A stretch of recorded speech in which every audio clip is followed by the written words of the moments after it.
Halo Sobat Spoilers, bagaimana kabarnya?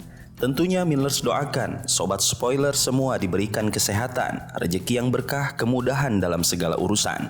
Jumpa lagi di channel Sektor Spoilers. Hari ini Millers akan bahas kelanjutan cerita dari film Battle Through the Heaven, yaitu episode 121.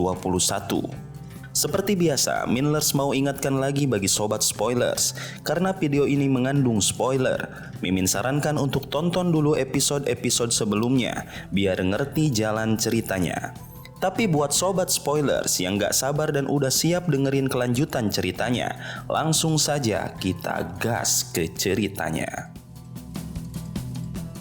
Di sebuah dataran terpencil, warna tanah tampak kekuningan, dihiasi oleh beberapa dekorasi hijau yang memberikan sedikit kehidupan di tengah kesunyian.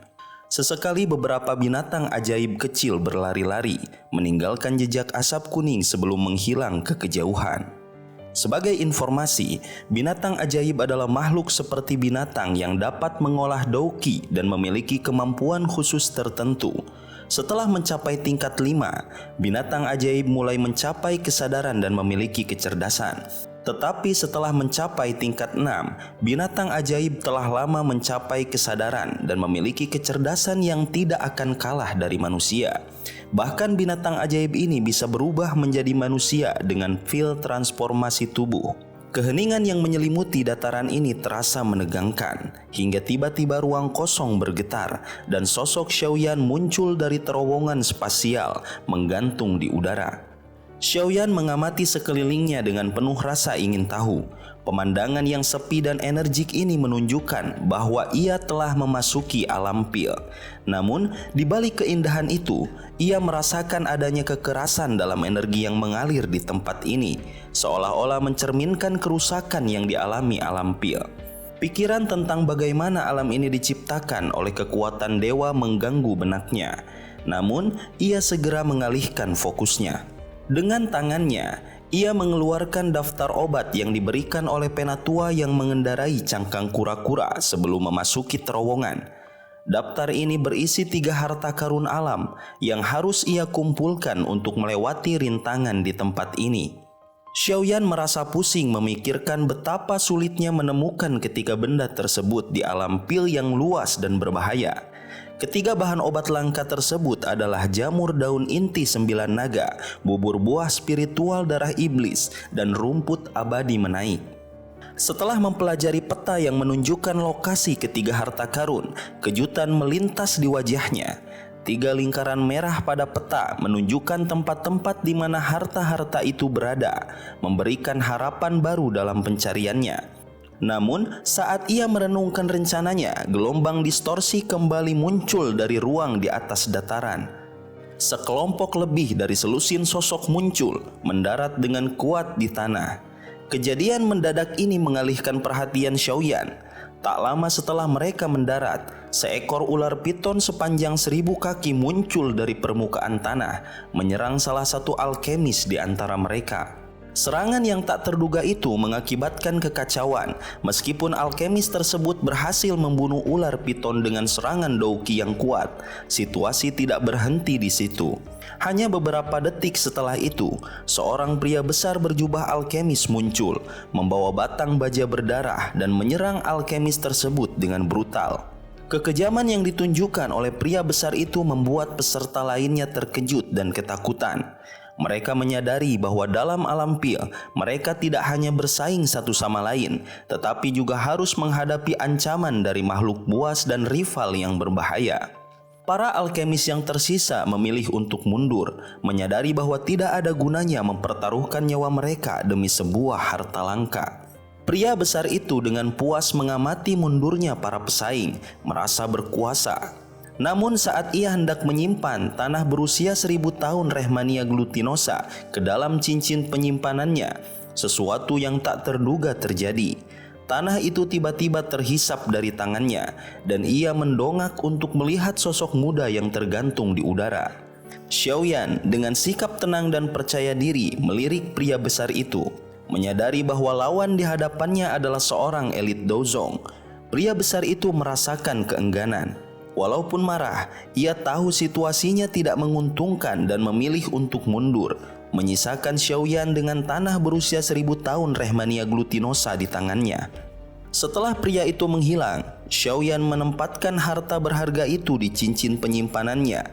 Ia kemudian meneliti lubang dalam di tanah yang menarik perhatiannya, merasa ada sesuatu yang lebih berharga yang menunggu untuk ditemukan di kedalaman.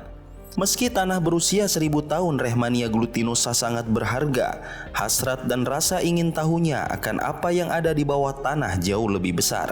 Xiaoyan mendapatkan tanah Rehmania glutinosa yang telah menyerap energi tanah dalam waktu yang sangat lama hingga tumbuh besar dan langka. Menyadari bahwa sesuatu yang lebih berharga pasti ada di bawahnya, Xiaoyan mulai menggali lebih dalam dengan kekuatan hisapnya. Penggaliannya semakin dalam, namun tak ada yang muncul, hingga pada akhirnya ia menemukan tanah yang lembab dan mengeluarkan energi aneh, menandakan keberadaan benda spiritual yang kuat.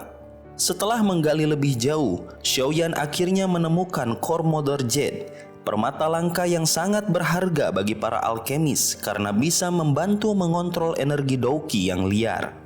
Kormodor Jade yang ditemukan Xiaoyan ternyata menyimpan harta yang lebih besar di dalamnya, yaitu Core Soul Marrow, cairan langka yang memiliki kemampuan untuk memurnikan dan menguatkan jiwa.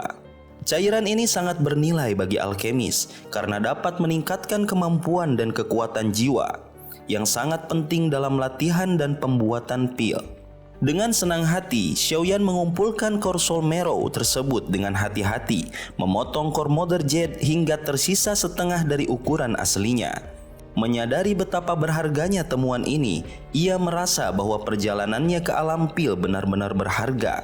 Namun, saat ia bersiap untuk pergi, seorang sesepuh berpakaian kuning muncul dari ruang yang terdistorsi. Sesepuh bernama Huang Yi ini tertarik pada Core Soul Marrow yang ditemukan Xiaoyan dan dengan nada sombong menuntut untuk mendapatkan sebagian harta tersebut. Meskipun Huang Yi adalah seorang elit dengan kekuatan Dozong bintang 7, Xiaoyan tidak gentar sedikit pun.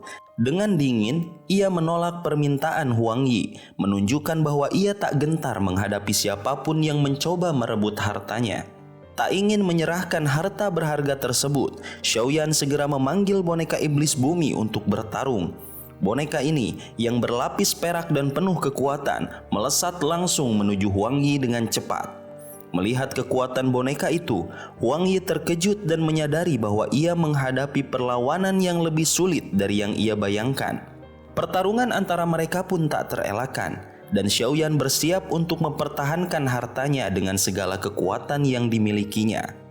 Huang Yi yang semula tampak tenang berubah cemas ketika melihat sosok boneka iblis bumi di depannya.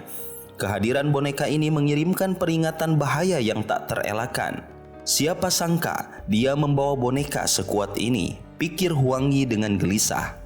Tak ingin menjadi korban, ia segera mundur dengan kecepatan tinggi, meninggalkan jejak bayangan di belakangnya. Namun, boneka setan bumi lebih cepat dari yang diperkirakan. Dengan lompatan yang menghentak tanah hingga retak, boneka itu melesat maju, muncul di hadapan Huang Yi dalam sekejap.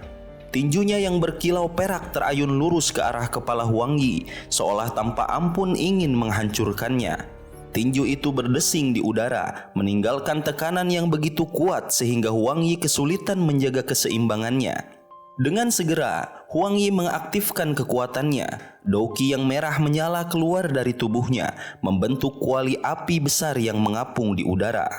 Namun, kekuatan boneka itu terlalu besar. Tanpa gentar, boneka tersebut menerobos kuali api, menghancurkannya dengan satu hantaman yang membuat ledakan menggema di sekitarnya. Kuali api pun pecah menjadi serpihan energi, menghilang dalam semburan cahaya yang tak terbendung.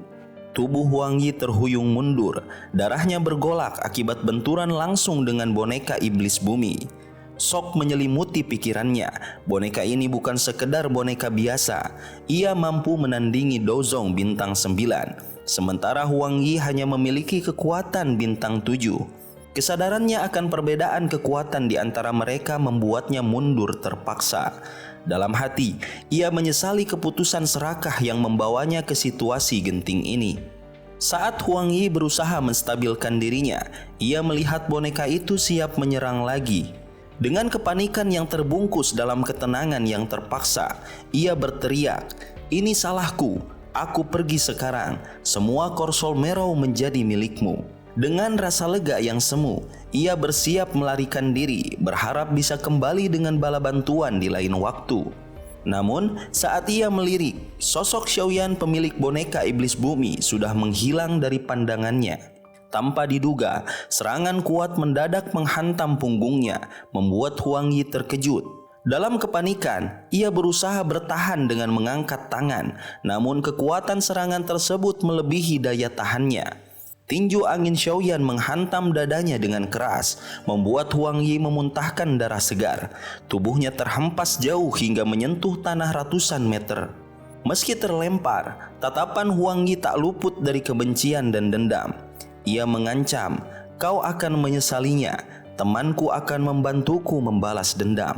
Dengan darah yang kembali memenuhi mulutnya, Huang Yi mengirimkan sinyal darah yang memancar ke langit, memanggil sekutu-sekutunya. Ia yakin bahwa para sahabatnya yang juga masuk ke alam pil akan merespon panggilannya. Sementara itu, Xiaoyan hanya tersenyum tenang menyaksikan ancaman tersebut, sama sekali tidak gentar. Ia tahu bahwa Huang Yi tidak memiliki kekuatan sekelas Douzun, sehingga baginya ancaman tersebut bukanlah sesuatu yang perlu ditakuti. Setelah menyingkirkan Huang Yi, Xiaoyan kembali fokus pada misinya di alam pil. Ia tahu bahwa waktunya terbatas dan ada 3 lokasi penting yang harus ia jelajahi untuk mendapatkan bahan-bahan berharga yang diperlukan.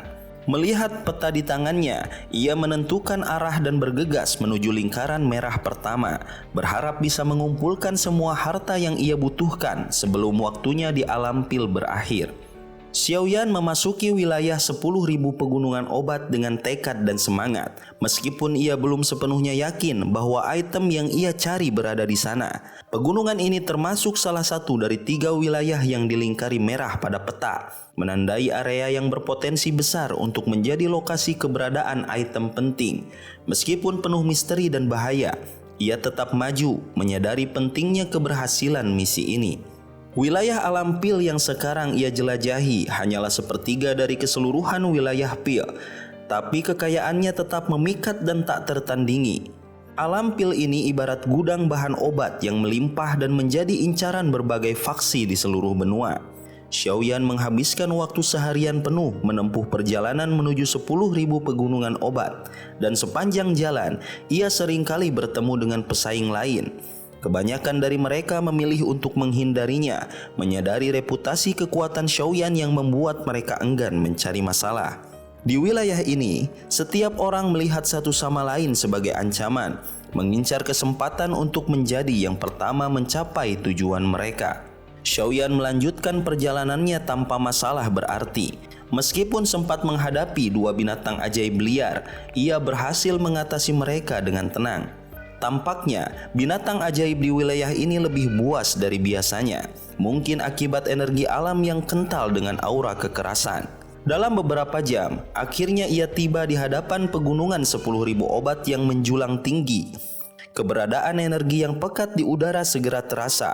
Kabut tebal yang menyelimuti pegunungan itu bukanlah fenomena alam, melainkan akumulasi energi yang sangat padat.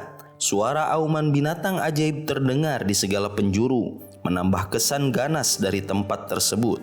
Di kaki pegunungan, Xiaoyan menemukan area berkemah yang dipenuhi tenda dan dikerumuni para pesaing yang tampaknya lebih memilih berkumpul daripada bertarung satu sama lain.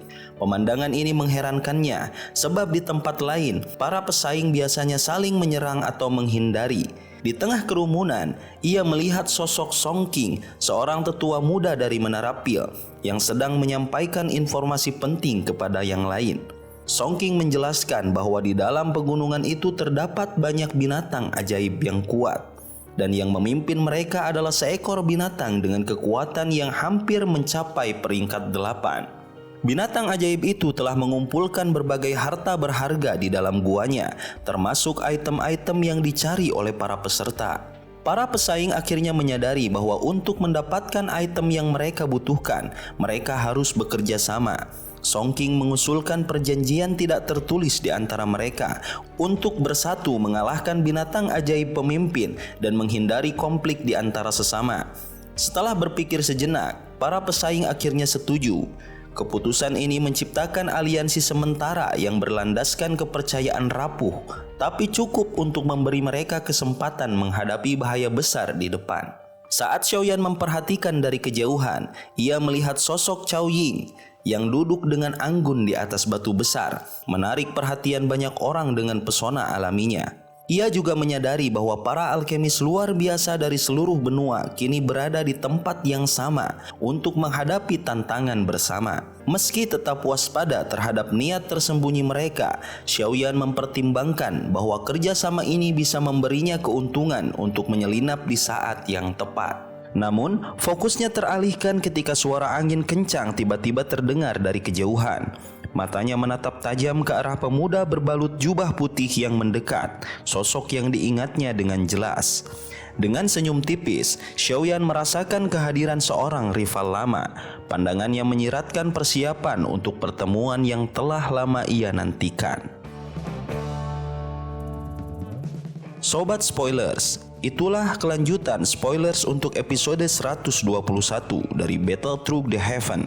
Tentunya spoiler episode 121 ini tidak akan sama persis dengan episode 121 sesungguhnya.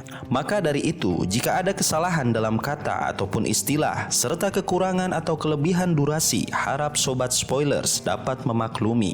Dan jangan lupa untuk mendukung channel ini lebih berkembang dengan cara like, share, dan subscribe supaya kalian gak ketinggalan update terbaru dari channel ini. Terima kasih banyak udah nonton sampai akhir Sobat Spoilers. Kritik dan saran positifnya silahkan di komentar. Sampai ketemu lagi di video berikutnya. Tetap semangat dan sampai jumpa.